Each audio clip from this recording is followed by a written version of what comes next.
Ya Rabbal Alamin.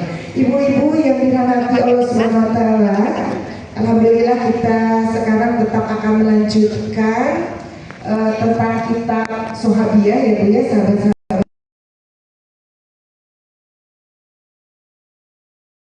di kelana dengan kita, dan tema kita pada hari ini adalah tentang Bu, sahabat kita musuh bin Uqbah. Jadi untuk itu langsung saja kita mohon kepada yang terhormat Ustazah Eki untuk memberikan ilmu. Kami persilakan saja. Jazakumullahu khairan. Bismillahirrahmanirrahim. Assalamualaikum warahmatullahi wabarakatuh. Alhamdulillahirabbil alamin. Nahmaduhu wa nasta'inuhu wa nastaghfiruh. Wa na'udzu billahi min syururi anfusina wa min sayyiati a'malina. May yahdihillahu fala mudhillalah wa may yudlilhu fala hadiyalah. Asyhadu an la ilaha illallah wa asyhadu anna Muhammadan abduhu wa rasuluhu la nabiyya wa la rasula ba'da. Alhamdulillah, tidak hentinya ucapan syukur kita haturkan kehadiran Allah Subhanahu wa taala yang hari ini masih memberi kita izin, menakdirkan, memberikan kita ridhonya untuk bisa hadir di majelis ilmu di tengah-tengah kondisi Solo Raya yang kemarin hujan cukup deras, tapi alhamdulillah tidak berdampak pada banjir sebagaimana pekan lalu. Artinya belajar dari pekan lalu itu Masya Allah sekali, Allah memberikan kepada kita pelajaran besar bahwa seperti apapun yang kita usahakan sebagai manusia, mungkin fisik kita sehat, mungkin kita punya waktu luang, tapi kalau Allah nggak mengizinkan, ya nggak akan bisa kita melakukan hal-hal yang kita inginkan, gitu ya.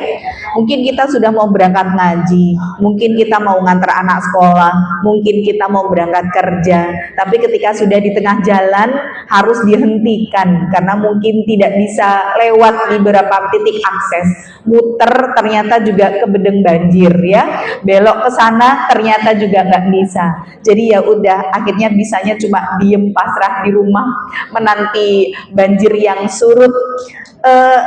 Sebenarnya mungkin dalam hati, ya Allah kok yo raiso neng dindi gitu ya, tapi ya itulah bagaimana kita sebagai manusia itu kadang punya rasa sombong bahwa kita bisa melakukan ini itu karena kitanya. Padahal kalau Allah itu nggak mengizinkan, mau kayak gimana pun ya nggak akan terjadi.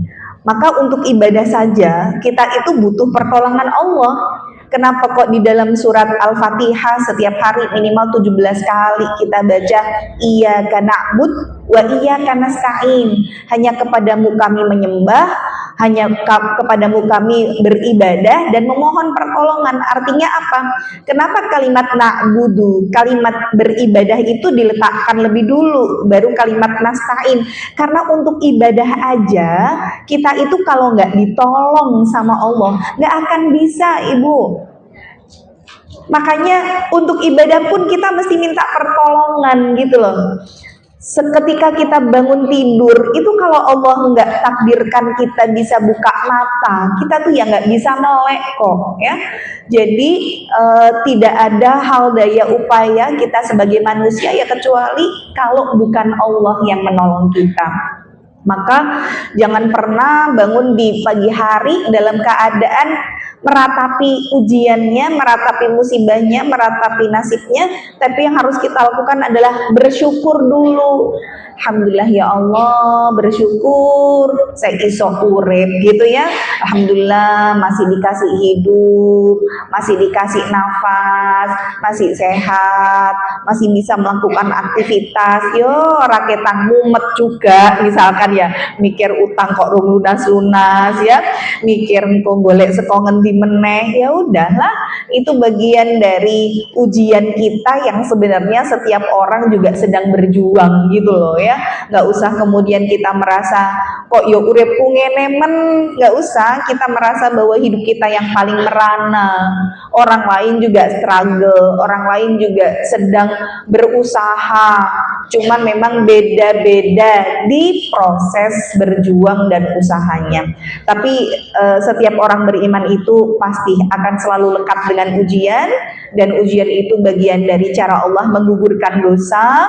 Berarti ada kaitan erat antara ujian dalam hidup kita dengan dosa yang pernah kita lakukan. Karena tujuannya satu, menghadap Allah biar nanti dalam keadaan bersih gitu ya. Jadi selalu berhusnudzon kepada Allah, apapun kondisi kita hari ini, selalu memandang Allah dengan kacamata positif, dengan kacamata yang baik, harus selalu bisa menemukan alasan untuk mensyukuri hidup ya. Dengan bersyukur insya Allah, bukan bahagia dulu baru bersyukur. Bersyukur dulu, nanti Allah yang akan bahagiakan.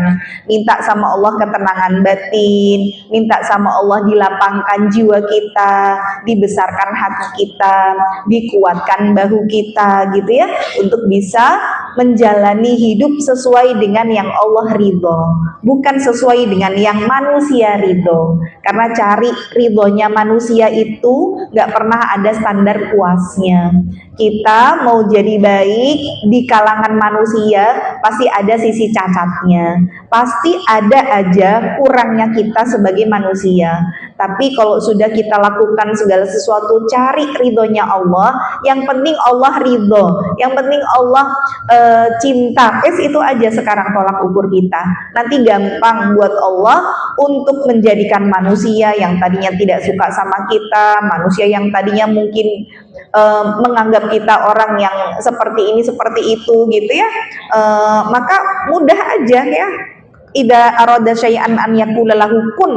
Kalau Allah menginginkan sesuatu nggak perlu proses, cuma tinggal bilang kun, jadi fayakun, maka jadi ya. Nah, jadi ibu-ibu, teman-teman semuanya, hari ini kita berkumpul di masjid untuk belajar. Ini juga salah satu cara kita mensyukuri nikmat.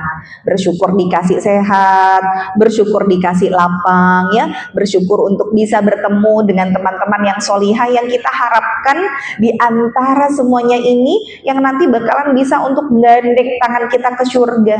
Karena alhamdulillah ini jumlahnya udah lebih dari 40 ini, mungkin hampir 100. Maka 40 sampai 100 itu jumlah yang menjadi batasan yang disebutkan oleh para ulama untuk kita bisa mendapatkan syafaat dari teman-teman solihah. Maka ayo bergandengan tangan, saling mencari, saling kepada teman-teman kita itu perhatiin, oh iki ibu iki, oh ini ibu ini, sehingga nanti kita pun ketika tidak ada di surga akan dicari sama teman kita ya. Mudah-mudahan dengan hari ini kita belajar di dunia, reuniannya di surga ya, amin ya robbal alamin ya. Kemudian setelah bersyukur, jangan lupa untuk selalu mengucapkan sholawat dan salam kepada Nabi besar Muhammad Sallallahu Alaihi Wasallam. Kita mengikuti apa yang menjadi petunjuk beliau, kita berusaha untuk mencintai beliau, dan puncak cinta itu adalah dengan mengikuti sunnahnya. Sehingga kita bisa melihat tolak ukur cinta kita kepada Rasul itu ke dalam amalan sunnah kita. Apakah kita hanya melakukan yang wajib, atau yang sunnah pun boleh untuk kita semangatkan sebagaimana kita melakukan wajib yang nggak boleh untuk kita tinggalkan. Boleh loh Bu, kita itu mewajibkan yang sunnah, tapi buat diri kita gitu ya. Kalau buat orang lain nggak boleh. Jadi ini sebagai semangat aja. Pokoknya aku kudu setiap hari sholat malam ora ketang witir. Nah itu boleh kita wajibkan. Sehingga kalau misalkan nih ternyata kita melewatkan yang kita wajibkan witir, ternyata di malam itu kita ketiduran sampai dengan pagi, kita akhirnya tidak sholat witir misalkan ya sampai subuh, maka boleh kita menghukum diri kita, ya Allah gara-gara aku tidurnya terlalu nyenyak semalam sampai gak bangun sholat witir, wes pokoknya pagi ini sebagai ganti aku harus, nah misalkan ya sholat duhanya 12 rakaat, sholat rawatib yang 12 rakaat harus tak lakoni kabeh gitu ya. Atau misalkan besok aku harus Senin Kemis plus Ayamul Bid, nah kayak gitu. Jadi memang kita harus punya semangat untuk menghidupkan sunnah, sebagaimana kita juga melakukan amalan wajib. Maka ketika hari ini kita membuktikan cinta kita kepada Nabi dengan memperbanyak melakukan amalan sunnah, itulah diantara yang bisa untuk mendapatkan atau Rasul memberikan kepada kita syafaat, karena seseorang itu akan dibersamakan dengan orang yang dicintai. Maka kalau hari ini kita ngaku cinta sama Rasul, ya berarti nanti insya Allah akan dibersamakan dengan Rasul. Tapi bersama dengan Rasul, karena kita cinta itu dibuktikan dengan mengamalkan sunnahnya. Nah, untuk menghidupkan supaya kita cinta sama Nabi, berarti kita harus kenal Nabi, kita harus ngerti bagaimana kehidupannya, siapa saja sahabatnya, gitu ya. Apa yang bisa kita praktekkan dari kehidupan kita sekarang terkait dengan sahabat-sahabat di masa lalu gitu, sehingga Allah itu menjadikan nabi, sahabat itu sebagai bagian dari manusia, bukan bagian dari malaikat, yang memang malaikat itu tidak pernah salah, tidak pernah maksiat gitu ya. Malaikat memang la ya'sunallah ma amarahum wa yaf'aluna ma yu'marun. Tapi Rasul, para sahabat itu manusia, sehingga ya kadang salah, kadang ya ada rasa emosi ya, kadang ya ada rasa sumpek kalau ada ujian, ada rasa cemburu kalau kemudian seorang istri kepada suami, sehingga ini bisa untuk kita ikuti ya. Maka hari ini insya Allah kita akan belajar tentang salah satu sahabat wanita, namanya adalah Ummu Kulthum binti Uqbah. Jadi mungkin ibu-ibu hanya sekedar tahu Ummu Kulthum itu anaknya Rasul, tapi di masa sahabat itu banyak yang namanya sama. Nanti perbedaannya lihat bintinya gitu ya. Maka ini bukan anaknya Rasul, tapi ini adalah anak dari salah seorang musuh Rasul. Nah ya, jadi Uqbah bin Abi Mu'aid itu salah satu dari musuh Rasul yang sangat benci, bahkan ini 11-12 karena sahabat kentalnya Abu Jahal. Gitu ya, nanti kita kisahkan ya. Saya mau mengambil sebuah pelajaran besar dulu. Kenapa saya bahas tentang kisah Ummu Kulthum ini? Karena bisa jadi ada di antara kita yang berada di posisi yang sama. Bagaimana ayahnya kafir tapi anaknya muslimah, bagaimana bapaknya benci banget sama Islam tapi anaknya justru membela Islam. Maka terkadang kita dalam keluarga, ujian besarnya ada di keluarga kita, gitu ya. Seringkali begitu. Kadang kita tidak diuji dengan teman, tidak diuji dengan saudara, tapi ujiannya di bapak, ujiannya di suami, ujiannya di orang tua, di anak, gitu ya, di keluarga besar. Padahal ibu sudah ngaji, ibu sudah berusaha untuk menjalankan sesuai dengan sunnah, apa yang sudah belajar dari para asatid, berusaha untuk diterapkan, tapi ternyata justru keluarga besar ini entah menolak, entah itu kadang tidak sekufu dengan kita, gitu. Bagaimana menyikapinya? Apa yang harus kita lakukan ya? Satu pelajaran dulu mungkin yang saya sampaikan kepada ibu-ibu, bahwa innaka la tahdi man ahbabta. Ayat ini turun ketika kemudian Rasulullah juga bersedih dengan pamannya yang menjadi backingan nomor satu untuk membela beliau, tapi sampai dengan akhir hayat itu tidak masuk Islam. Nggak mau masuk Islamnya gara-gara apa? Gara-gara temen, Bu. Inilah pentingnya circle pertemanan. Makanya saya bilang, ibu-ibu, kalau ibu itu sudah hijrah, sudah mau berubah jadi baik, jangan sendirian. Cari komunitas, cari majelis taklim yang bisa menguatkan kita, gitu ya. Cari teman-teman yang baik. Kenapa? Hijrah itu kalau sendiri berat jalannya, karena nanti kita belajar dari kisah Ummu Kulthum itu, beliau berhijrah juga gitu, cuman sendirian karena memang keluarganya ini kafir gitu. Makanya nanti ada ayat yang turun berkaitan dengan beliau. Maka kita tuh hakikatnya memang latah diman ahbabta, tidak bisa memberikan hidayah kepada orang yang kita cintai. Rasul yang doanya tidak pernah ditolak sama Allah, tapi ketika berdoa supaya pamannya masuk Islam pun Allah tidak mengabulkan, gitu ya. Kata Allah, kamu nggak bisa untuk memberikan hidayah. Sahabat sekeras Umar bin Khattab aja bisa masuk Islam, tapi pamannya ini tidak sekeras Umar bin Khattab, tapi juga tidak bisa masuk Islam karena memang hidayah itu mutlak miliknya Allah. Kita kadang gemeskin sendiri gitu, ya Allah, nggak bisa.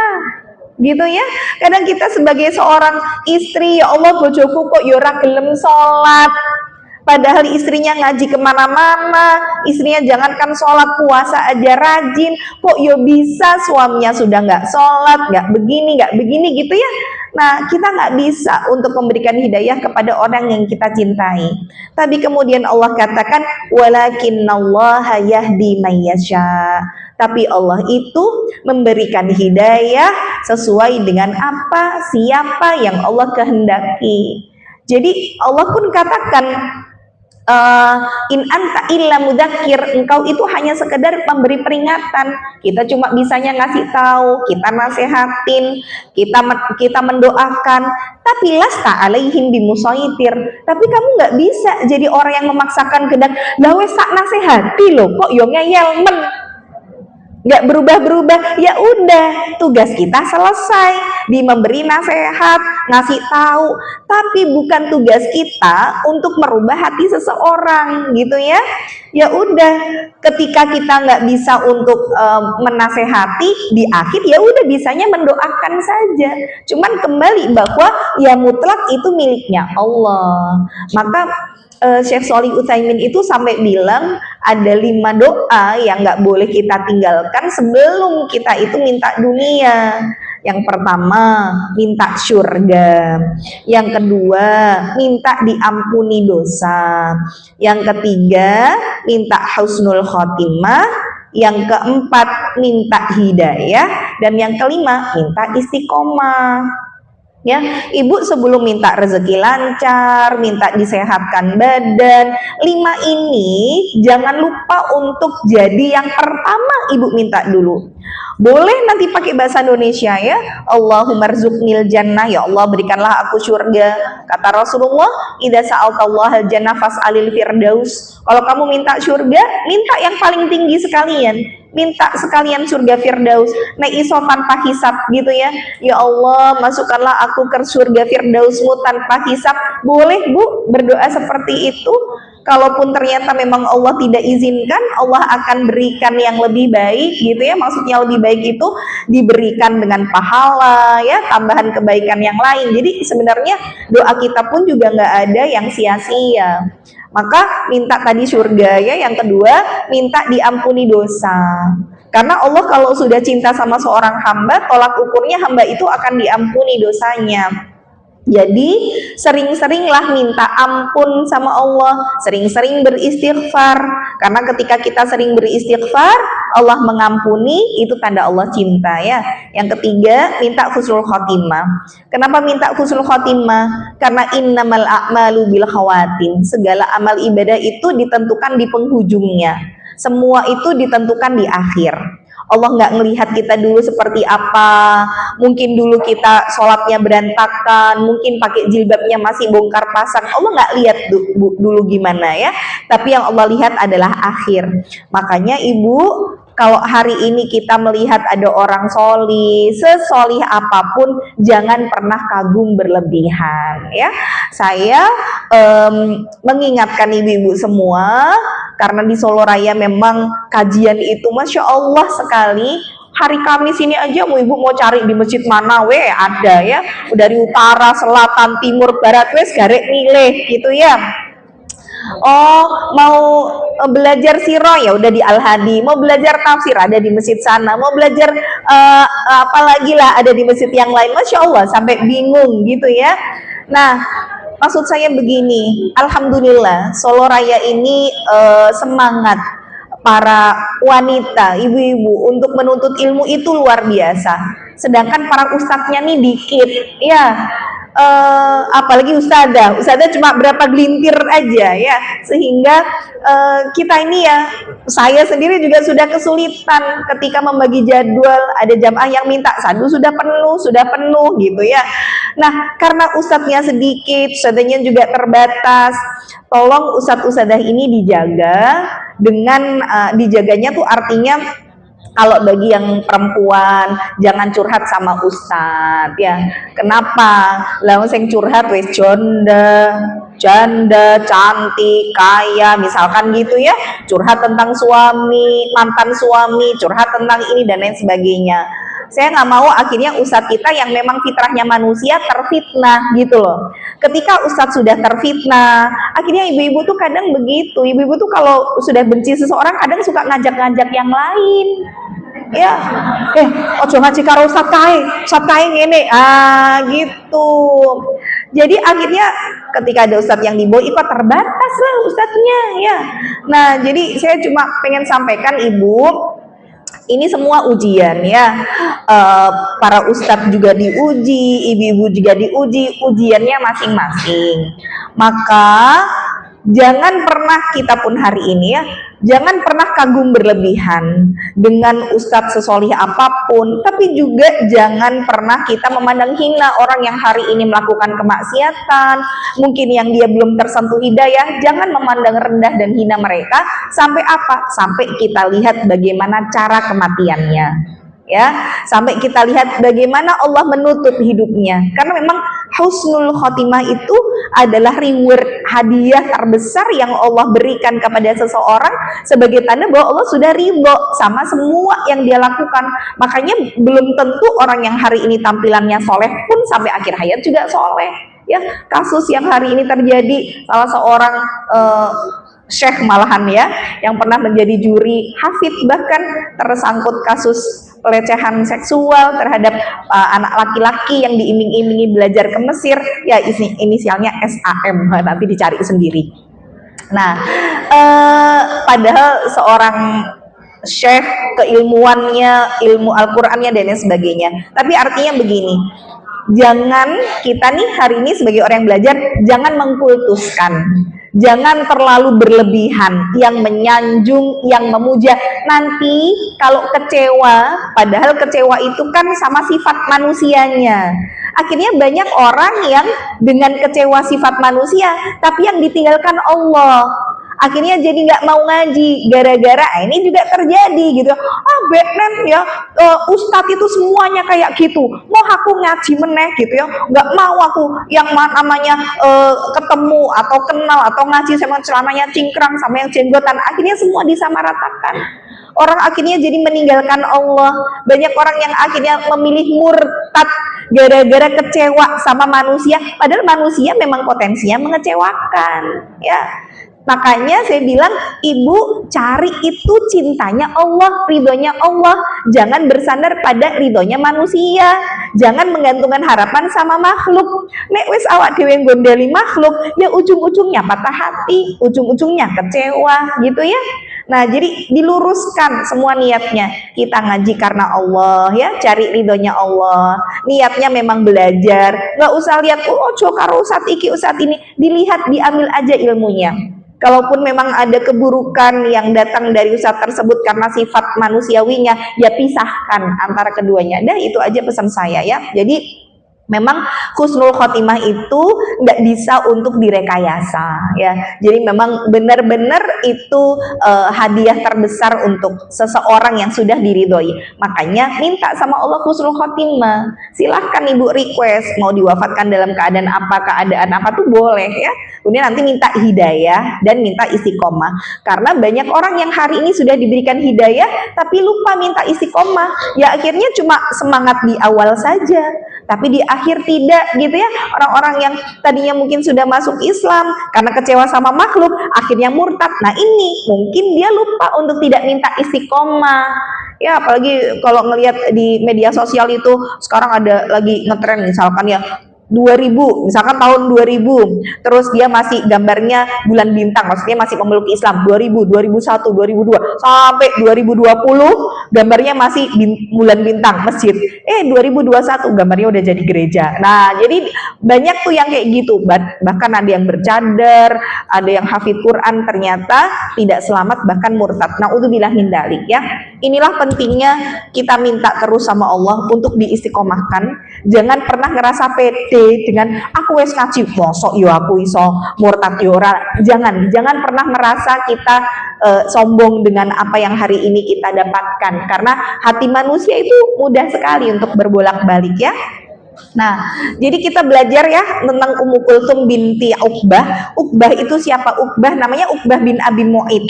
Jadi bapak dari Ummu Kulthum ini bukan orang biasa. Dia bahkan menjadi tokoh Quraisy yang paling keras memusuhi Rasul. Nah, Uqbah ini sahabat dekatnya Abu Jahal. Bahkan banyak kejahatan yang dia lakukan karena dorongan dari Abu Jahal ini, gitu ya. Termasuk kisah yang sangat terkenal. Jadi suatu hari Rasulullah itu sedang sholat di dekat Ka'bah. Kemudian si Uqbah itu melakukan tindakan yang sangat keji. Apa yang dia lakukan ini 2 kali dia melakukan tindakan keji kepada Rasulullah. Jadi awal mulanya Uqbah ini sudah masuk Islam awal mulanya. Jadi ketika itu dia mengadakan walimah. Kemudian di walimah itu dia mengundang Rasulullah. Kemudian Rasulullah bilang, aku baru akan makan makananmu kalau engkau mau untuk bersyahadat. Jadi kalau mau masuk Islam. Karena memang dari awal si Uqbah ini sudah ada rasa ketertarikan dengan Islam ya. Senang mendengarkan ayat-ayat Quran, rasanya hati jadi tenang, senang dengan sosok Rasulullah. Akhirnya dia bersyahadat masuk Islam saat itu. Kemudian Rasulullah mau makan makanannya. Nah, dia ketika pulang kembali ke kaumnya itu sudah dengan wajah sumringah. Karena memang wah kok habis masuk Islam nih gitu. Tapi aku tuh kalau masuk Islam tuh enaknya karo besti. Ya, ini sering kali nih ya. Ini pentingnya memilih teman dekat. Kita itu kadang apa-apa tergantung temen ya. Ibu contoh misalkan nih punya teman dekat yang kemana-mana bareng, kadang mungkin nge-mall bareng gitu ya. Kalau ngelihat diskonan kok enek tas iki lagi diskon 50% loh, tuku rayo misalkan gitu ya, beli nggak ya, wah jane yo ora butuh tapi lo mumpung diskon get tasnya yo apik sisan misalkan. Terus teman kita juga tertarik sama tas itu. Akhirnya teman kita bilang, lah piye, beli apa enggak? Beli enggak ya? Ya wis lah, nek kamu beli, aku yo beli. Ayo, berapa banyak ibu-ibu yang melakukan sesuatu gara-gara dijak koncone, iya enggak? Iya, berangkat ngaji aja kadang begitu, Bu. Mangkat ngaji, aku raiso, ya wis lah, nek kowe ra mangkat, aku yo ra mangkat sisan. Coba. Iya enggak? Iya. Jadi benar-benar pengaruh teman itu penting, Ibu. Makanya kenapa kalau sudah hijrah itu cari teman yang memang bisa untuk ngedukung dan ngajak kita ke surga gitu loh. Nah, jadi contoh si Uqbah ini udah masuk Islam, Bu. Sampai akhirnya datang ke kaumnya, dia bilang, wah aku tuh kayaknya kalau masuk Islam barengan sama temanku tuh seru gitu. Karena ya namanya ngaji, ibu punya teman dekat sama ngaji sendiri kan pilih ada temennya. Lah piye ya mau pengajian ke sana aku gak duwe konco, nanti aku krik-krik misalkan. Banyak yang akhirnya nggak jadi berangkat. Jadi si Uqbah ini juga begitu. Akhirnya dia ngajak temannya untuk masuk Islam bareng gitu ya. Temannya tuh dari jauh udah ngeliat itu si Uqbah kenapa itu? Kok dari jauh itu wajahnya udah sumringah. Jangan bilang nih kalau dia udah masuk Islam gitu ya. Karena temennya udah curiga. Karena wajahnya itu bukan wajah yang biasa bahagia. Karena memang orang yang masuk Islam tuh mungkin kalau benar-benar apa ya, karena tersentuh hidayah ya, itu kan rasanya seneng banget. Beda kalau sama kita yang Islam keturunan ya. Sampai akhirnya orang ini tuh ketika sudah sampai di hadapan temannya, si Uqbah ini bener kan ngajak Islam. Apa kata temannya? Kamu sampai mengajak aku masuk Islam, maka wajahmu haram di hadapan wajahku. Jadi pertemanan kita pun selesai. Kalau bahasa sekarang tuh mungkin yang paling gampang, lo gue ya gitu ya. Pokoknya putus pertemanan kita. Udah jangan pernah anggap aku sahabat lagi kalau kamu sampai masuk Islam. Akhirnya begitu digituin sama temennya, Bu, si Uqbah ini murtad. Bahkan temennya ini ngancem kamu nih untuk membuktikan bahwa kamu tidak mengikuti ajaran Muhammad, kamu harus datang kepada Muhammad sampai kamu itu mencaci maki dia, kemudian meludah di wajahnya dan menekan lehernya, baru kemudian kita bisa temenan lagi. Jadi bukan cuma disuruh murtad, tapi harus membuktikan bagaimana kebenciannya kepada Rasulullah. Akhirnya betul Bu, saat itu Rasulullah sedang melaksanakan sholat di dekat Ka'bah, kemudian temannya ini nantang Mbak, ayo lakukan apa yang tadi kamu akan lakukan kepadaku. Akhirnya si Uqbah ini datang pada saat Rasulullah sedang sujud, kemudian diludahi, setelah itu diteken pakai kaki lehernya Rasulullah, bahkan yang kedua kalinya dia ambil unta disembeli, kemudian kotorannya dan isi perutnya itu ditaruh di lehernya Rasulullah yang sedang sujud itu. Sampai akhirnya di situ Fatimah melihat ayahnya. Fatimah masih kecil ya. Fatimah melihat ayahnya lagi sholat, tapi sampai nggak bisa bangun dari sujudnya karena di sini penuh kotoran unta dan juga isi usus dan isi perutnya unta. Sambil kemudian menangis Fatimah yang memunguti kotoran-kotoran tersebut. Nah, ini Uqbah bin Abi Mu'id ya, barulah nanti turun di surat Al-Furqan Bu, ayat ke-27 sampai 29. Apa yang kemudian Allah katakan, walaupun ini memang sebab turunnya karena Uqbah, cuman ini pembelajaran juga bagi kita, di mana kemudian Allah katakan, a'udzubillahi minasyaitonirrajim, wa yauma ya'abdu dzalimu ala yadayhi yaqulu ya laitani takhattu ma'ar rasuli sabila. Ya wailata laitani lam attakhid fulanan khalila. Jadi salah satu penyesalan kita terbesar nanti di hari akhir itu bagi orang-orang yang menggigit kedua tangannya, itu maksudnya sebagai tanda bahwa dia menyesal luar biasa. Apa yang dia katakan, aduhai seandainya saja aku dulu mengambil jalannya Rasul. Nah, ini penyesalan nanti kalau ditafsirkan oleh para ulama buat siapa? Satu, bagi orang yang ketika di dunia dia beribadah tapi tidak sesuai dengan tuntunan, atau yang hari ini disebut mereka melakukan bid'ah, perkara-perkara dalam urusan ibadah. Jadi kenapa kok mereka ini nanti menyesal? Karena nanti salah satu yang bisa untuk membuat kita bahagia adalah bertemu dengan Rasulullah di telaga yang disebut dengan Telaga Kautsar. Jadi Telaga Kautsar itu urut-urutannya ada setelah proses hisab.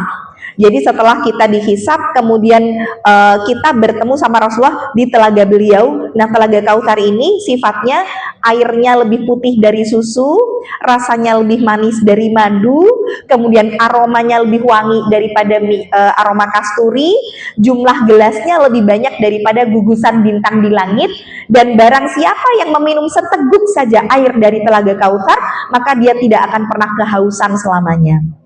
Jadi nanti orang beriman akan diberi minum dari Telaga Kautsar itu setelah proses hisab yang di padang mahsyar, dengan kadar kita menunggu 50.000 tahun dengan tidak bisa minum, sampai orang nanti menyayat-nyayat lehernya karena kehausan, dengan matahari didekatkan ke atas kepala. Maka Telaga Kautsar itu sebuah oase yang memang kita rindukan, dan kita bertemu dengan Rasulullah di situ. Tapi ternyata ada orang-orang yang terhalang, dihalau, bahkan diusir dari telaganya Rasul. Ketika kemudian Rasul bertanya, ya Allah, kenapa kok mereka tidak bisa bertemu denganku dan meminum air dari telagaku? Padahal mereka ini umatku. Maka Allah katakan, ya Rasulullah, engkau tidak tahu sejauh apa mereka sudah berbuat sepeninggalmu. Itulah orang-orang yang ketika di dunia melakukan ibadah tapi tidak sesuai dengan tuntunan. Rekae ibadah, padahal tidak ada contoh dari Rasul. Makanya ibu dalam belajar harus dasari dulu dengan ilmu gitu loh. Contoh misalkan ada orang yang puasa tapi bukan Senin Kamis, bukan Ayamul Bid, bukan puasa Daud gitu. Kok puasa Jumat atau puasa opo misalkan ya, atau puasa hari Sabtu puasa apa? Oh aku puasa weton misalkan gitu ya. Nah, puasa weton itu di dalam Islam nggak ada. Niatnya sih baik, niatnya pas wetonku tak posoni misalkan gitu ya, niatnya ikhlas karena Allah. Tapi ketika tidak sesuai dengan tuntunan Rasul, ya amal ibadah itu akan tertolak gitu ya. Maka justru ini yang nanti dijadikan sebagai sebuah penyesalan besar. Kenapa? Reka ibadah tapi nggak sesuai dengan tuntunan, padahal pengennya ketemu Rasul malah diusir. Gara-gara ini tadi ya, ini penyesalan pertama ya di surat Al-Furqan 27-29. Nah, penyesalan yang kedua adalah ketika salah memilih teman. Maka ketika kemudian Uqbah nanti di akhirat dia akan mengatakan, ya wailata laitani lam attakhid fulanan khalila, celaka aku, seandainya aja aku dulu nggak ngambil fulan jadi teman akrabku. Tuh, jadi penyesalan orang itu ketika milih teman akrab. Jangan sampai ibu nggak jadi ngaji goro-goro konco, kan gitu ya. Jangan sampai akhirnya ibu diajak karena temennya nih temen yogurt, temen arisan, temen main pedal, temen senam, temen jalan-jalan gitu ya. Aku jane arep ngaji, alah pisan-pisan rasa ngaji iki lho mumpung ngumpul kabeh, ayo awak dhewe nyoto bareng. Nyoto akhirnya gosip, ribahin orang. Sudahnya tadinya mau ngaji, nggak jadi ngaji, gara-gara diajakin teman ngumpul. Ternyata teman ngumpul ngajakin ya malah riba, malah dosa. Padahal tadinya sudah niat mau ibadah. Nah, itu nanti menjadi penyesalan terbesar. Ya Allah, coba dulu aku gak duwe konco koyo denen. Nah, itu nanti penyesalan, Bu. Seandainya saja aku tidak mengambil dia jadi teman akrabku. Apa yang disampaikan di ayat ke-29? Laqad adallani 'ani dzikri ba'da idja'ani. Karena dia yang bikin aku tersesat, dia yang menyesatkan aku dari Al-Qur'an ketika Al-Qur'an itu telah datang kepadaku. Karena ini tadi berkaitan dengan Uqbah, sudah masuk Islam gara-gara teman, akhirnya murtad. Ibu sudah mau ngaji gara-gara teman, malah riba. Nah, itu kan berarti tadinya ibu sudah tersentuh hidayah loh, tapi akhirnya jadi orang yang tersesatkan gitu ya.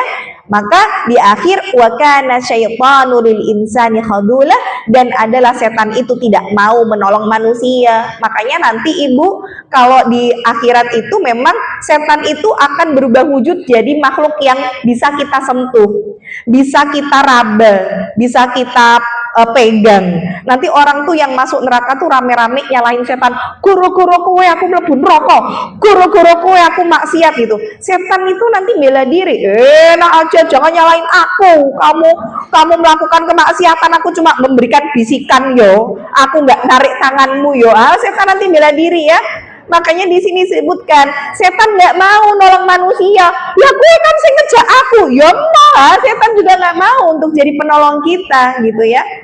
Nah, jadi kalau hari ini kita harus berlelah-lelah dalam kebaikan, mungkin hijrah sendirian, mungkin harus mempertahankan keimanan di tengah keluarga besar yang menentang, nggak apa-apa ibu ya, nggak apa-apa wes, karena semuanya sedang di tahapan perjuangan masing-masing. Oke, nah ini kisah tentang Uqbahnya dulu ya. Lalu bagaimana kisah tentang anaknya?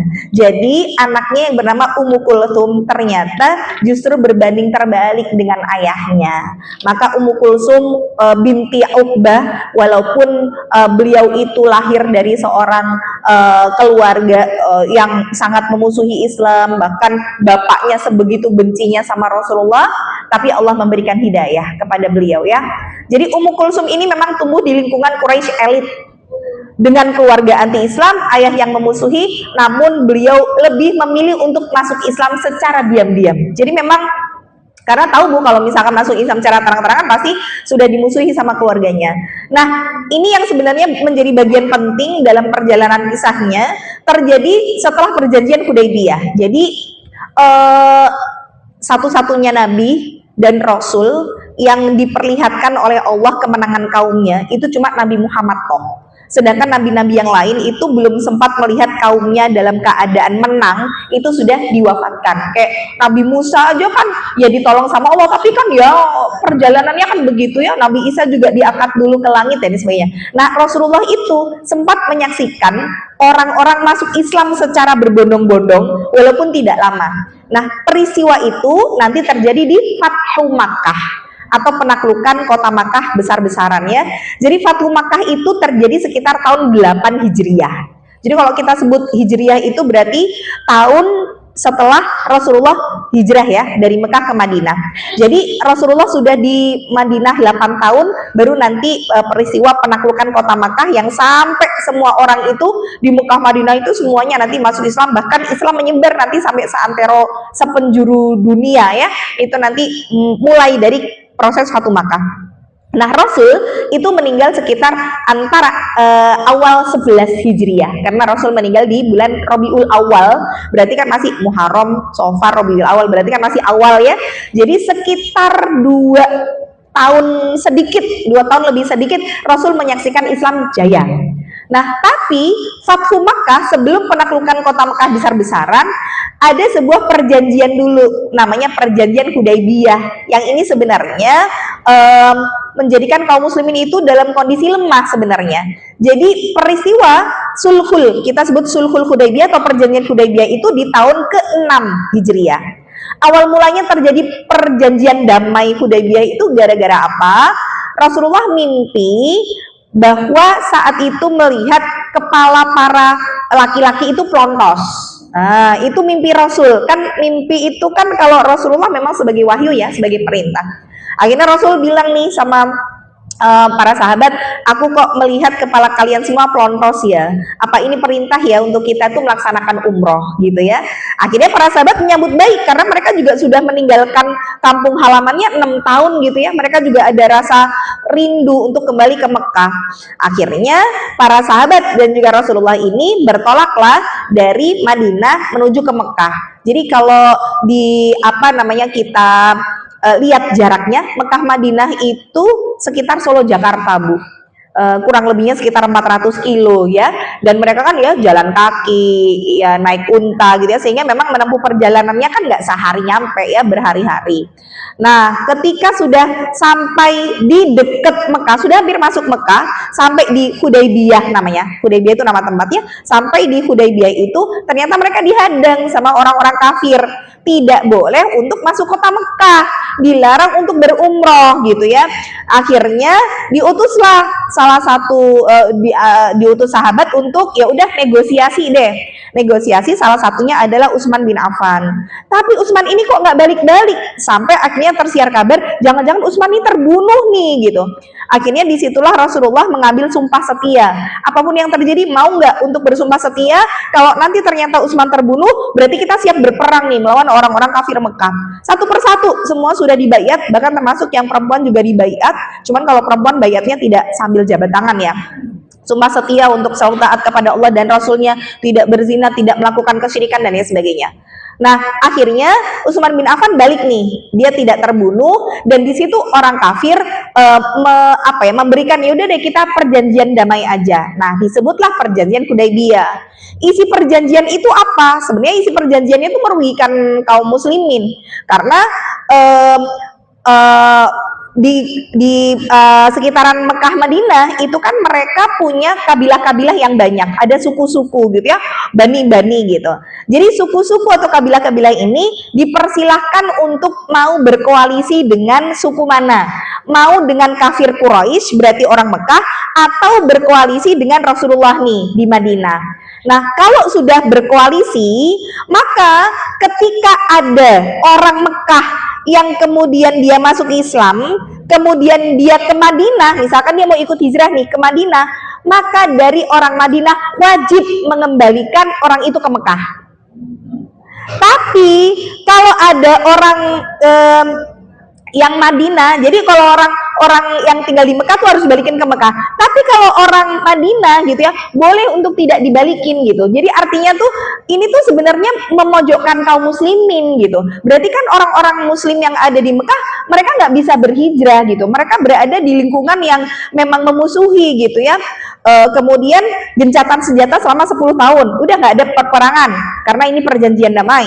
Kemudian tahun ini nggak boleh untuk umroh, baru boleh tahun umroh itu tahun depan. Jadi kalian semua balik, ibaratnya Bu, wes arpo tekan Mekah, sudah bersiap umroh, lah kok ternyata gagal. Itu kan sahabat kan anyel Bu, artinya tuh Rasulullah tuh, mereka sampai yang Umar bin Khattab tuh juga sampai nggak mau nurut perintah Rasul. Rasul, engkau kan tadi sudah kita tuh sudah diambil sumpahnya, ya wes awak dewe ayo perang gitu. Kita tuh tujuannya kesini cuma mau umroh, lah kok ternyata mereka mengadakan perjanjian kayak gini, gak terima aku, ayo wes perang mati gitu ya. Jadi Umar sudah begitu, kata Rasulullah, udah kita ikuti aja apa yang menjadi perjanjian mereka. Ya Rasul, ini nggak adil buat kita.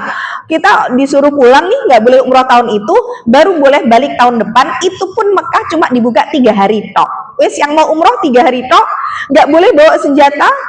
Kalaupun bawa pedang itu cuma boleh di sarungnya aja. Jadi memang tidak ada peperangan sama sekali.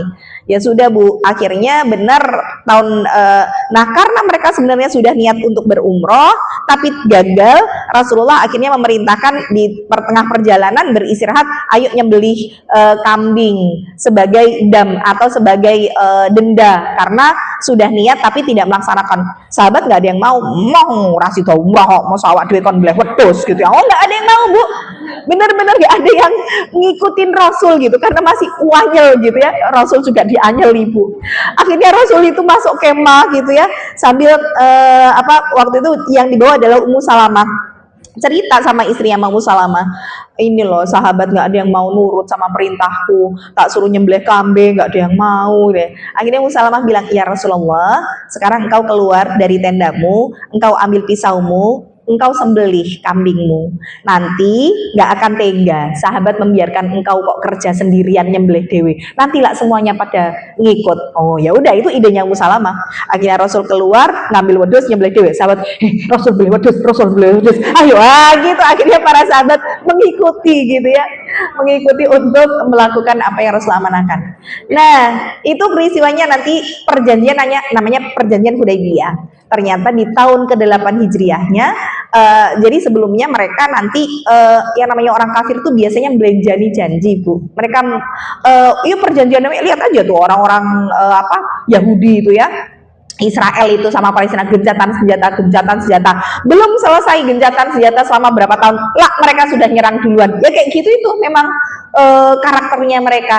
Nah ternyata mereka menyelisihi perjanjian gitu kan, gencatan senjata, nggak boleh saling bunuh, nggak boleh saling menyerang.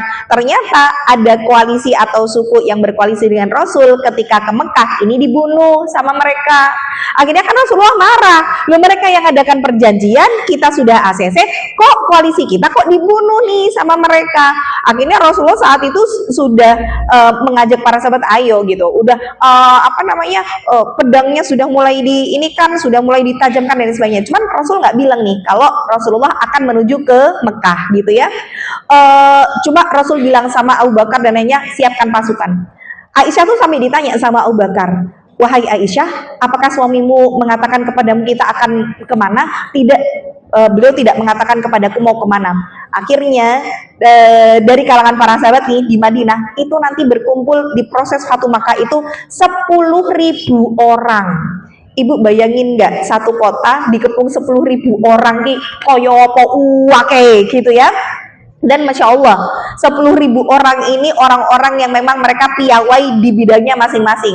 Jadi Rasulullah dan para sahabat ketika bertolak nih dari Madinah menuju ke Mekah, mereka kan lewat kabilah-kabilah. Nah, ketika lewat ke sebuah kabilah, Rasul para sahabat yang memiliki kepiawaian, misalkan setiap 1.000 orangnya itu menampilkan kepiawaiannya di hadapan kabilah itu, sehingga kabilah itu terpana, terkagum-kagum, dan akhirnya kabilah itu masuk Islam.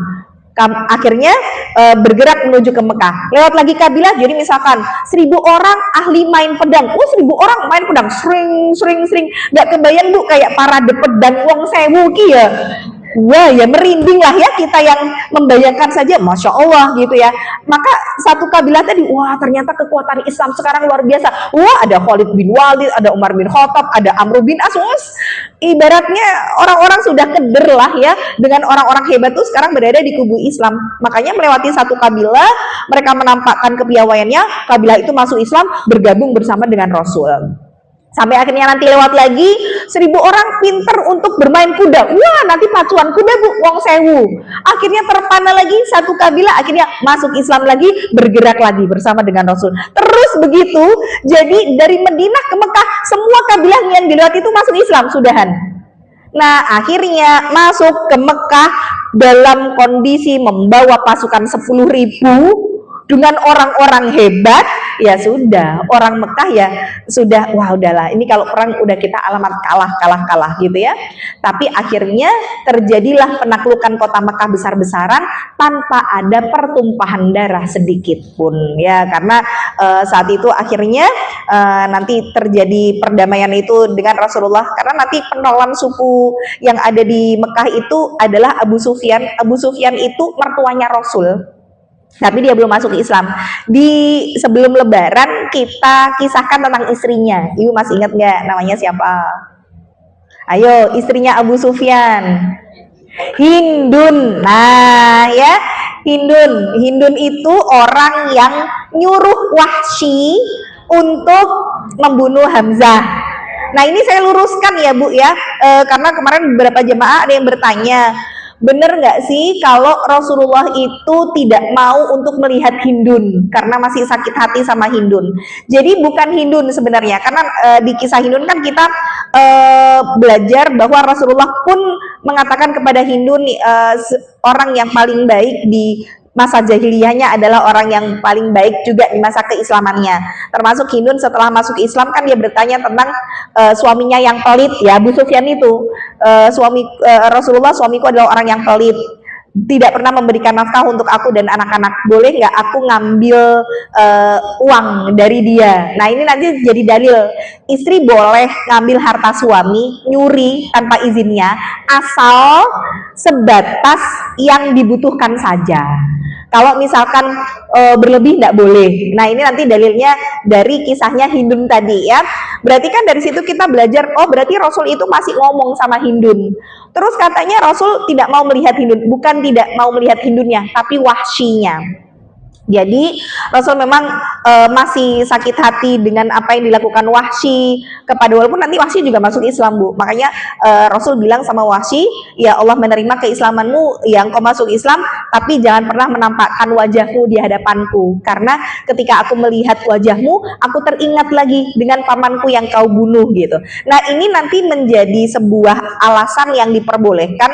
Boleh Bu, kita ini bukan memutus silaturahim, tapi melakukan sesuatu yang sesuatu itu kalau kita lakukan membuat hati kita jadi kotor, kita boleh untuk meminimalisir itu. Misalkan gini, ibu punya teman yang sukanya gosip, ghibah atau ngefitnah, ibu boleh untuk bukan memutus hubungan tapi tidak bertemu. Ibaratnya weslah aku mengurangi intensitas dan komunikasi sama orang ini, soalnya aku naik ketemu ki loro ati. Nah itu boleh. Ibu nggak harus berarti kan nanti saya memutus silaturahmi, tidak, tapi menjaga hati kita supaya tidak terkotori dengan apa yang dia lakukan. Nah Rasul juga begitu Bu. Rasul bukan tidak menerima Wahsy di dalam Islam, menerima, tapi lebih memilih untuk menjaga hati beliau supaya tidak tersakiti lagi, tidak terkotori ketika melihat wajahnya teringat dengan peristiwa pembunuhan pamannya gitu ya. Nah, jadi Hindun itu istrinya Abu Sufyan. Abu Sufyan itu pentolan dari suku Quraisy yang memang dia ya namanya pentolan suku ya. Tapi menariknya Abu Sufyan itu punya anak namanya Romlah binti Abi Sufyan yang lebih terkenal dengan nama Ummu Habibah. Nah Ummu Habibah ini istrinya Rasul gitu ya. Jadi pada saat peristiwa Fathu Makkah itu Abu Sufyan sudah keder. waduh, kita ini belanjani janji. Pasti Rasulullah ini marah banget, bahkan bisa jadi sekarang sudah bersiap untuk menyerang kita. Wah, kalau Mekah diserang, kalah nih kita. Akhirnya Abu Sufyan itu shortcut, jadi cari jalan pintas. Wes lah, sebelum Rasulullah itu nyerang Mekah, aku tak sekarang duluan ke Madinah, tak beri BI lewat anakku, suruh ngojok-ngojoi, jangan suamimu nyerang kita ya. Ternyata begitu Abu Sufyan sendirian ke Madinah, kemudian pagi-pagi itu sudah sampai rumahnya anaknya ya, Ummu Habibah. Begitu melihat ayahnya datang, terus ayahnya masuk rumah, baru mau duduk Bu, di tikar sama Ummu Habibah, digulung tikernya. Jadi bapaknya tuh sampai nggak boleh duduk, sampai kata bapaknya gini, loh ayahmu datang jauh-jauh, kenapa ayah mau duduk, kok kamu menggulung tikarnya? Kemudian anaknya nih bilang, wahai ayah, ini adalah tikar yang biasa untuk duduk Rasulullah, dan aku tidak mau tikar yang suci ini dikotori oleh dirimu. Jadi tikar ini ya nggak boleh, karena engkau kafir, nggak akan aku biarkan yang biasa diduduki Rasul kok diduduki juga sama musuhnya Allah. Jadi kata ayahnya, waduh, aku kesini arep kon bribi bojone, lah kok ternyata sampai rumahnya saja aku mau duduk, tikernya digulung. Gimana caranya biar aku bisa untuk masuk supaya dia bisa membujuk suaminya tidak menyerang? Wah, ini udah gagal ini. Jadi akhirnya Abu Sufyan itu apa ya, dengan langkah gontai, wah sudahlah pasrah aja lah. Nah ternyata Rasulullah Masya Allah ya, begitu masuk ke kota Mekah, karena tahu ini mertuanya, beliau juga memberikan penghormatan. Jadi tidak merendahkan Abu Sufyan, walaupun dia juga kepala suku. Kalau mungkin ya, kalau kita yang jadi pemimpin, oh wes ngelak-ngelak aku, wes ngene, oh sisan, tak rendahkan. Kalau kita mungkin begitu, lihat nih bagaimana kekuatanku, akan aku kalahkan kalian semua. Kalau kita manusia biasa begitu, tapi Rasulullah tidak. Justru kemudian Rasulullah memberikan penghormatan kepada Abu Sufyan.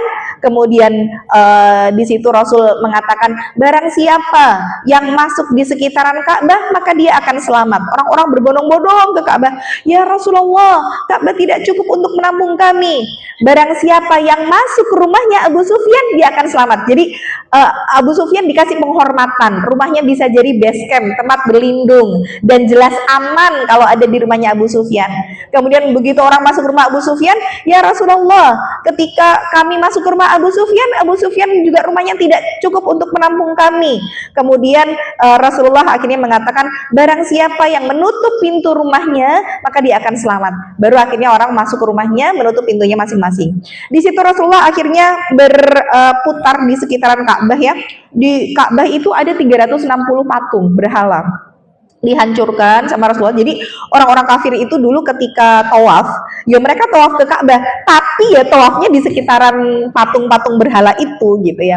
Maka di situ kemudian Rasulullah bertanya, siapakah aku? Anta akhul karim. Dijawab sama orang-orang Mekah, anta akhul karim, engkau adalah saudara kami yang mulia, anak saudara kami yang mulia. Terus mereka menyanjung Rasul, dan di situ masuklah mereka ke dalam Islam secara berbondong-bondong. Benar-benar semuanya masuk Islam ya.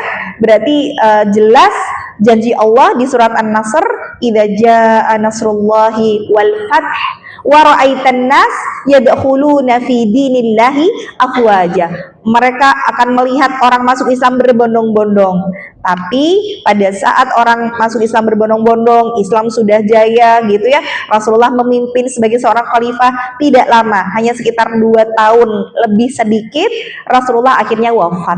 Disinilah proses ketika Rasulullah wafat, orang banyak yang murtad dari Islam. Kenapa murtad? Karena ngerasa, kok Rasul bisa meninggal sih gitu. Kan Rasul kan utusannya Allah, kenapa Rasul meninggal? Akhirnya di situ pun muncul nanti nabi palsu namanya Musailamah Al-Kadzab. Nah, jadi Abu Bakar yang menjadi khalifah pertama itu usaha yang paling besar dilakukan beliau selama kekhalifahannya adalah memerangi dari orang-orang murtad itu, memerangi nabi palsu gitu ya. Nah, jadi kembali ke Ummu Kulthum. Ummu Kulthum ini masuk Islam secara diam-diam di proses Sulhul Hudaybiyah gitu ya, di proses perjanjian Hudaybiyah. Jadi ibu sekarang paham ya, perjanjian Hudaybiyah ki opo, terjadinya pada saat kapan, apa yang memicu, apa efek dari perjanjian Hudaybiyah itu. Ternyata walaupun memang kondisi awal tidak mengenakan bagi kita, kita merasa bahwa kok gini banget, kok nggak adil, kok kita nggak bisa begini-begini. Ternyata memang Allah justru akan berikan solusi, hadiah yang tidak pernah untuk kita pikirkan sebelumnya. Inilah rizki dari arah yang tidak disangka-sangka gitu ya.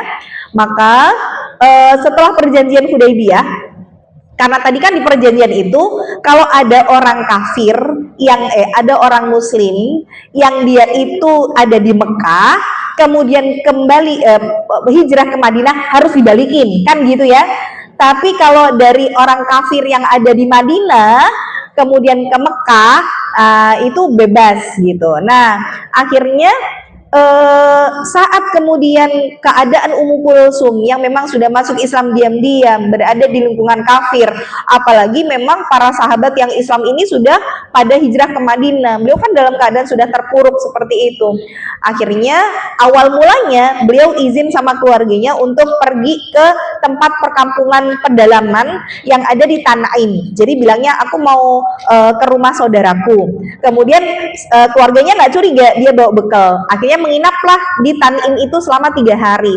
Akhirnya di situ beliau mikir, wah aku ternyata 3 hari di sini juga tidak dicurigai. Gimana kalau aku langsung aja lah berangkat menuju ke Madinah gitu. Akhirnya beliau mengumpulkan bekal, keluarlah dari Mekah yang seolah-olah mau pergi ke Tanim lagi. Nah, di tengah jalan beliau bertemu dengan seorang laki-laki. Laki-laki ini bertanya, kamu mau kemana? Kemudian karena si Ummu Kulsum ini juga nggak tahu nih laki-laki siapa, akhirnya beliau bertanya, engkau siapa? Dan apa maksud pertanyaanmu? Kemudian si laki-laki itu bilang, aku berasal dari suku Khuza'ah. Nah, suku Khuza'ah ini termasuk suku yang ikut berkoalisi kepada Rasulullah. Oh, berarti kan ini ada di pihaknya Rasul. Maka mendengar jawaban itu, senanglah Ummu Kulsum, karena dia benar-benar sendirian tuh hijrahnya. Dari Mekah menuju ke Madinah, bawa bekal secukupnya, nggak tahu jalan, nggak tahu arah, pokoknya mau hijrah keluar dari negeri kafir gitu. Kemudian Ummu Kulsum ini bilang, aku adalah seorang wanita Quraisy, aku ingin berhijrah dan bertemu dengan Rasulullah, tapi aku nggak tahu jalan menuju Madinah, aku juga nggak ada satu orang pun yang membersamai aku. Kemudian laki-laki itu bilang, baiklah, aku yang akan menuntun kamu sampai ke Madinah. Akhirnya laki-laki ini dia ngambil bawa untanya, kemudian di atas untanya dikasih sekedup, kemudian Ummu Kulsum suruh naik ke atas kedup itu, dituntun dari Mekah itu menuju ke Madinah sama laki-laki ini. Jadi laki-lakinya jalan, kebayang nggak Solo Jakarta jalan kaki ya? Jalan, nanti kalau laki-laki ini capek, dia menderumkan untanya, diikat dulu di sebuah pohon, nanti laki-laki ini menjauh gitu, kemudian beristirahat. Nanti kalau misalkan dia udah nggak capek, balik lagi, nyuruh Ummu Kulsum naik lagi sekedupnya, kemudian dituntun lagi. Begitu terus sampai di kota Madinah. Nah, jadi memang orang ini memang benar-benar ya tulus aja gitu mengantarkan Ummu Kulsum. Nah, ketika sampai di Madinah, beliau segera menemui Ummu Salamah. Ketika itu memang Ummu Kulsum kan memakai cadar, sehingga Ummu Salamah tidak mengenali si Ummu Kulsum ini. Sampai akhirnya setelah membuka cadar, Ummu Salamah mengenali sambil mengatakan, engkau berhijrah kepada Allah dan Rasulnya gitu. Iya, tapi aku khawatir kalau nanti aku dikembalikan karena perjanjiannya begitu. Wah, ini orang kafir yang kabur nih ke Madinah, ayo aku tuh dibalik kayak kan begitu ya. Iya, tapi aku takut kalau nanti aku dikembalikan ke Makkah gimana. Sedangkan wanita tuh beda sama laki-laki. Kalau laki-laki mungkin mereka ketika dikembalikan ke Mekah ya mereka bisa survive, mereka bisa berjuang, mereka bisa bertahan. Tapi kalau aku perempuan, nanti siapa yang akan melindungi aku? Sampai akhirnya Ummu Salamah lah yang nego kepada Rasulullah ya, sambil mengatakan kepada Rasul, ya Rasulullah, dia adalah seorang wanita yang melarikan diri kepadamu demi agamamu, maka lindungilah dia dan jangan sampai engkau mengembalikan Ummu Kulsum ini kepada keluarga mereka, karena khawatir mereka akan berbuat fitnah karena agama ini dan juga menyiksa Ummu Kulsum. Sedangkan aku ini perempuan, aku tidak sanggup untuk menanggung semuanya. Sesungguhnya aku adalah seorang wanita yang engkau tahu bahwa wanita itu juga wanita makhluk yang lemah. Nah, Rasul terdiam sejenak di situ karena memang perjanjiannya seperti itu. Cuman kalau dibalikin kok yo kesian gitu ya. Nah, disinilah turun ayat yang berkaitan dengan beliau di surat Al-Mumtahanah ayat ke-10, di mana Allah katakan, ya ayyuhalladzina amanu idza ja'akumul mu'minatu muhajiratin famtahinuhun Allahu a'lamu biimanihin. Hai orang-orang beriman, apabila datang berhijrah kepadamu perempuan-perempuan yang beriman, maka hendaklah kamu uji keimanan mereka, dan Allah lebih mengetahui tentang keimanan mereka. Nah, jadi berdasarkan ayat ini akhirnya Rasulullah tidak mengembalikan Ummu Kulsum ke Mekah karena ingin melindungi beliau. Maka Ummu Kulsum tinggal di Madinah karena memang beliau seorang diri ya, belum menikah saat itu, dan di Madinah akhirnya beliau dinikahi oleh salah seorang sahabat yang mulia, Abdurrahman bin Auf. Pernah dengar ya tentang Abdurrahman bin Auf dengan kekayaannya yang luar biasa, dengan kata Rasulullah masuk surganya dalam keadaan merangkak karena hartanya banyak. Tapi akhirnya beliau ketika mendengar hadis itu mengatakan, sungguh aku ingin masuk surga dalam keadaan berdiri, sampai semua hartanya nanti 1000 ekor unta beserta dengan yang ada di atasnya, beserta dengan barang bawaannya, semua disedekahkan di jalan Allah, sambil dia mengatakan, sungguh aku ingin masuk surga dalam keadaan berdiri, kata beliau begitu. Ini menikah dengan Ummu Kulsum binti Uqbah ya, sampai akhirnya Abdurrahman bin Auf meninggal. Beliau dinikahi juga oleh salah seorang sahabat yang mulia yang bernama Amr bin As. Nah, Amr bin As itu nanti seorang sahabat yang mampu menaklukkan Persia, kalau tidak salah, antara Persia atau Romawi.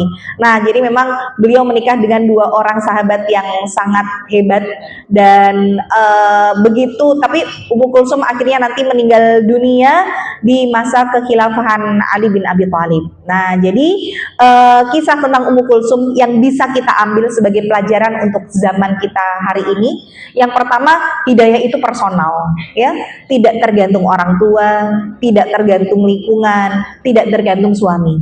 Yang kedua, yang namanya kita sudah beriman, yang namanya kita sudah berhijrah, itu butuh pengorbanan, ya, butuh pengorbanan. Kadang kita harus meninggalkan rumah, meninggalkan keluarga, meninggalkan kenyamanan. Mau hijrah selama ini usaha dari riba. Kalau nggak riba, mungkin nggak bisa punya mobil, nggak bisa punya rumah, usahanya nggak bisa. Bismillah hijrah, meskipun akhirnya semuanya mungkin dijual untuk menutup hutang, mau terbebas dari riba, harus ini itu gitu ya. Ya nggak apa-apa. Hari ini kita memang berkorban, tapi kita meninggalkan kenyamanan itu semua ya karena memang kita karena Allah dan Rasulnya ya. Jadi kalau hari ini kita mungkin sering belum ada di level itu, belum bisa meninggalkan dan harus berjuang, berkorban sampai sebegitunya ya. Yang ketiga, wanita punya peran besar dalam Islam. Bukan hanya di rumah, tapi juga dalam perjuangan iman sampai nanti turun ayat. Berarti turun ayat itu kan sebuah peristiwa yang sangat agung yang sampai menjadi pelajaran sampai dengan umat sampai dengan akhir hayat gitu ya. Kemudian yang keempat adalah jangan takut kehilangan manusia. Jika memilih Allah, Allah akan ganti.